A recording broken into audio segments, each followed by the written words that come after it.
know topic for surface marking.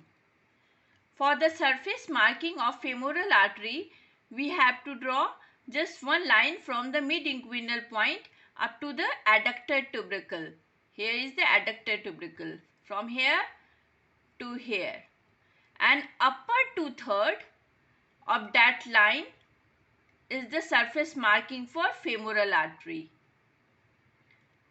Mid-inguinal point, we all know, is the midpoint of the line drawn from anterior superior iliac spine up to the pubic tubercle. And to locate the anterior superior iliac spine, we just put our index finger on the anterolateral aspect of waist. Then the most bony prominence is the tubercle of iliac crest. 5 cm anterior to that is the anterior superior iliac spine. And to locate the pubic tubercle, the midpoint of the inguinal region is, we all know, is the pubic symphysis, the bony prominence there. And just 2.5 cm lateral to that is the pubic tubercle. So now we are aware of both bony prominence, that is the anterior superior spine, and the pubic tubercle. And midpoint of that is the mid-inguinal point. From there we draw a line up to the adductor tubercle. And to know or locate the adductor tubercle, it is 2.5 cm above the medial epicondyle of femur. We can very easily appreciate medial epicondyle of femur, and from 2.5 cm above of that is the adductor tubercle. And then we join these 2 points and make a line. And upper two-third of that is the surface marking for femoral artery. Please don't confuse adductor tubercle with the adductor gap. Here is the site of adductor gap. The clinical application is that the femoral artery is frequently used for cannulation in case of coronary artery angioplasty. Tricks: FA-MI PAT, that father got MI in Patna. FA stands for femoral artery, MIP, that is mid-inguinal point, and AT is adductor tubercle, from mid-inguinal point up to adductor tubercle. For the measurement, we can use our own hand, that from the tip of the index finger up to the distal interphalangeal joint. This distance is 2.5 cm. From the tip of the index finger up to the proximal interphalangeal joint, it is 5 cm. And from the tip of the index finger up to the proximal palmar crease, it is 10 cm. This is how we can measure without any measuring instrument. Now coming to second surface marking, that is of sciatic nerve.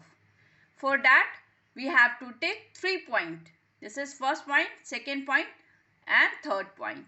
First point is taken 2 cm lateral from the midpoint of that line which connect posterior superior iliac spine and the ischial tuberosity. Posterior superior iliac spine, we can locate that the bony prominence around our waist is the iliac crest. If we progress posteriorly, where it ends is the posterior superior iliac spine.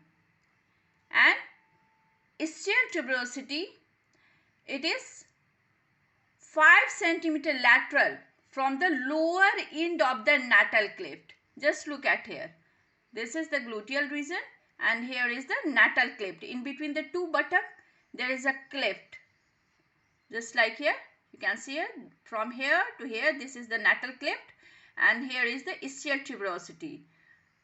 5 cm lateral from the lower end of the natal cleft. This is upper end of the natal cleft and this is lower end of the natal cleft. 5 cm lateral to that, where we sit is the ischial tuberosity. So if we join these 2 points, then center of the joining line, 2 centimeter lateral to that is the first point. And now second point is the center of the line which connect ischial tuberosity with the greater trochanter. Now how we can locate greater trochanter? 10 centimeter below the lateral aspect of the iliac crest. Here we can feel the iliac crest on the waist in the lateral aspect, and 10 centimeter below the bony prominence is greater trochanter. And now we join these 2 points and make a line, and center of that is the second point. And now third point is the superior angle of popliteal fossa. Just look at here. This is here. Here it is the popliteal fossa. This one is popliteal fossa, a diamond shaped fossa on the posterior aspect of knee joint.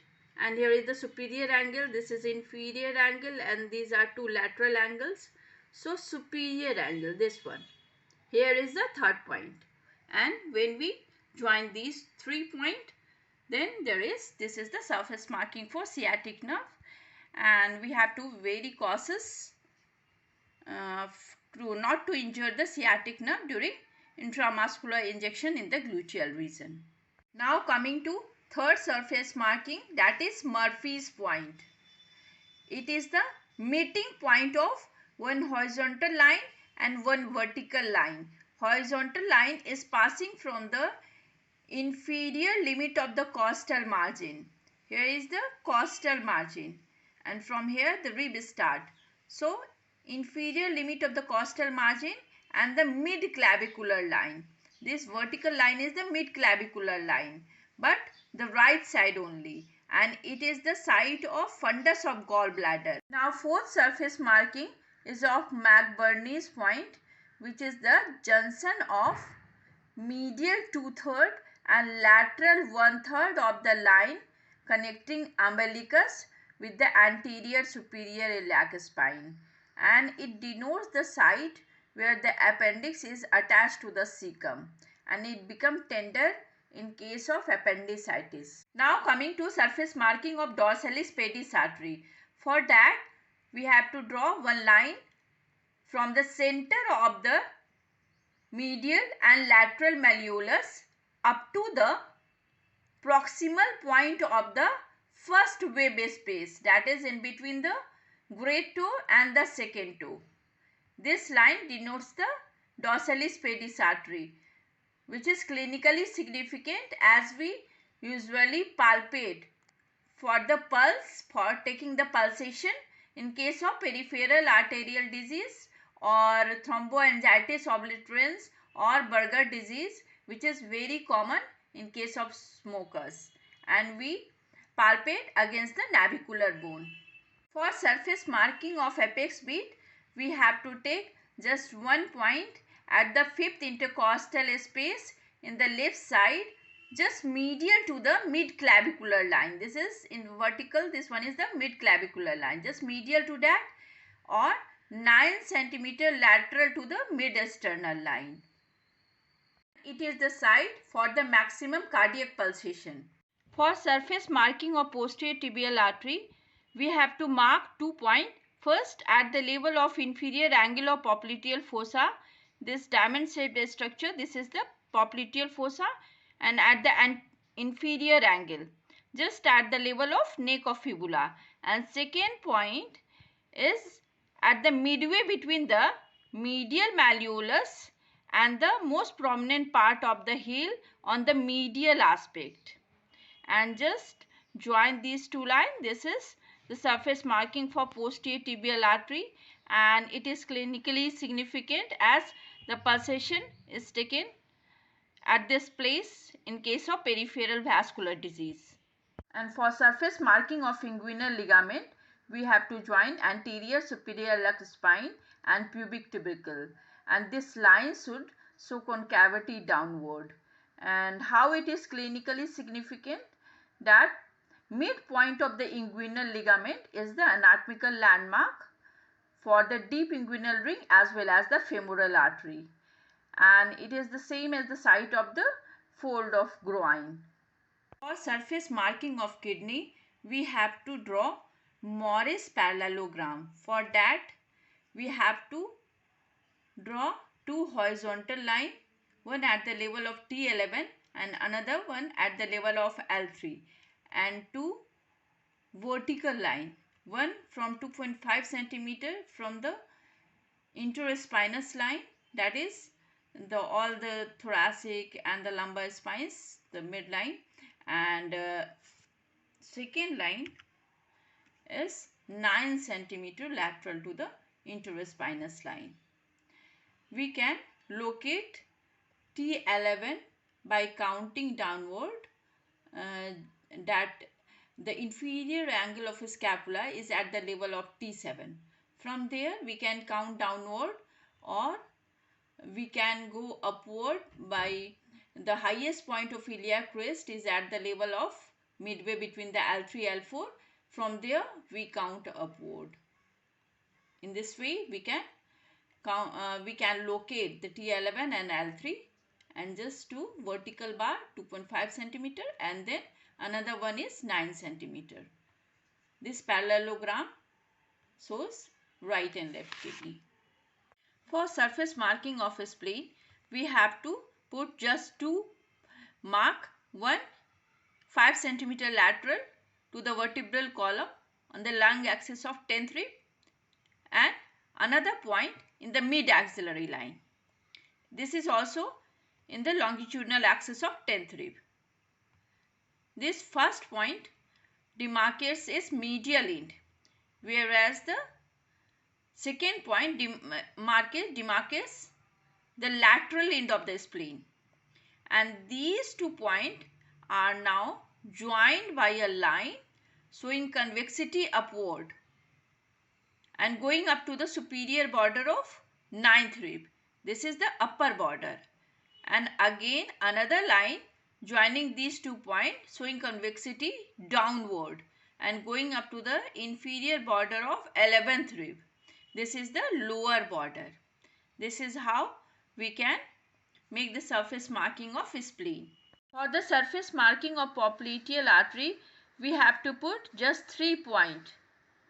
First point at the junction of upper 2/3 and lower 1/3 on the posterior aspect of thigh, 2.5 centimeter medial to the midline axis. And second point just at the back of knee. And third point just at the back of tibial tuberosity. And all these 3 marks are joined by a line.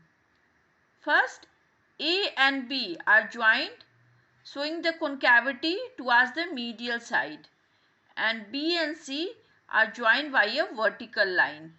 This shows the surface marking for popliteal artery. Usually pulsation of popliteal artery is felt with the flexed knee, as popliteal artery is deeply seated, so it is felt with the flexed knee. On the inferior aspect we put just one finger for popliteal artery pulsation against the tibia, okay, and its volume or pulsation is weak in case of femoral artery occlusion. For the surface marking of brachial artery, first we have to abduct the arm up to the level of shoulder. Now we have to put 2 mark. First mark or first point just anterior to the posterior axillary fold. This in green color is the posterior axillary fold and just anterior to that, or by the side of medial border of prominence of coracobrachialis muscle. This in yellow color, this is coracobrachialis, and by the side of medial border of the prominence of coracobrachialis, first point. And second point at the level of cubital fossa at the center, but 1 centimeter distal to the bend of elbow, the second point. And this A and B are joined by making a little concavity towards the lateral side. And brachial artery is readily used for the diagnostic purpose as well as for the intervention like angioplasty, stenting and thrombolysis. For the surface marking of facial artery, we have to mark just 3 points. First point, at the antero-inferior angle of masseter muscle. We put finger for the pulsation there and mark first point. Now second point is taken 1.2 centimeter lateral to the angle of mouth, and third point just medial to the medial canthus of eye. And all these 3 points are joined by a tortuous line. First 2 points, that is between the A and B, have to show more tortuosity, and between B and C it is less tortuous. And facial artery, we have to very much cautious of its path so that it will not injured in case of maxillofacial surgery, and if ruptured it will lead to fatal hemorrhage. For the surface marking of thyroid gland, we have to just mark 2 small lines having 1.5 centimeter length across the trachea. First line 1 centimeter below the cricoid cartilage, and second line 2 centimeter below the first line. This is isthmus of thyroid gland. Now we have to put 3 points. First point, that is A, 1 centimeter below and 1 centimeter lateral to the lower border of the isthmus, from the lateral most point of the lower border of isthmus. Second point, that is B, 1 centimeter below but 2.5 centimeter lateral. And point C, just by the side of sternocleidomastoid. Here from mastoid process to the sternum there is sternocleidomastoid. By the side of the medial border of sternocleidomastoid at the level of laryngeal prominence. Here is the laryngeal prominence, it should be at the level, and the point C is marked. Now we have to join these points separately. First C with the B and another one C with the A, and now AB is joined. Now CB and CA are joined with slight convexity outward. This is the lateral lobe of the thyroid gland, both sides. Okay, we have to make this way on both sides. And its surface marking is very much clinically significant, as if it outreaches the territory of thyroid gland, then it signifies the diffuse enlargement, as well as if we can observe any nodule over the surface, which is very clinically significant, as well as the tenderness over the gland. For the surface marking of parotid duct, we have to mark first 2 points, that is A and D. First point, that is A, should be at the inferior limit of the tragus of ear. This is tragus of ear and this is the inferior point where A is marked. Now another marking should be done in the midway between the ala of nose and the vermilion border of upper lip. This is vermilion border and this is ala of nose, in between this. And these 2 points are then joined by a line, and middle 1/3, that is BC, middle 1/3 of this line signifies the position of parotid duct, and its palpation become tender or painful due to the lodgement of any stone. For the surface marking of regions of abdomen, we have to draw just 2 vertical line and 2 horizontal line. Vertical line should pass ever from the mid clavicular line and below from the mid inguinal point. Mind it, mid-inguinal point, not the midpoint of the inguinal ligament. And two horizontal line, first horizontal line should pass just below the thoracic case, that is subcostal plane, and posteriorly it corresponds with the L3 vertebra, whereas the lower transverse line should pass from the tubercle of the iliac crest, that is known as intertubercular plane, and it corresponds with the L5 vertebra. And these are named accordingly, like this is just below the tiphius sternum, this is the epigastric region as it superficial to the stomach. In the middle, this is umbilical region as there is umbilicus. In the pubic region, just the pubic bone is there, and also the hypogastric region. In the right side, this is right hypochondrium, and left side left hypochondrium, as it is just below the thoracic case. Now right flank and the left flank, or right lumbar and left lumbar, as this is by the side of the lumbar vertebra, and this is right groin or right iliac fossa and the left iliac fossa, as the iliac part of the hip bone lies over here. And the clinical significance, that the underlying organs, the pathology will clinical significance of these regions of abdomen is it become tender or painful if there is pathology, just pathology of organ lying just beneath it. Thank you.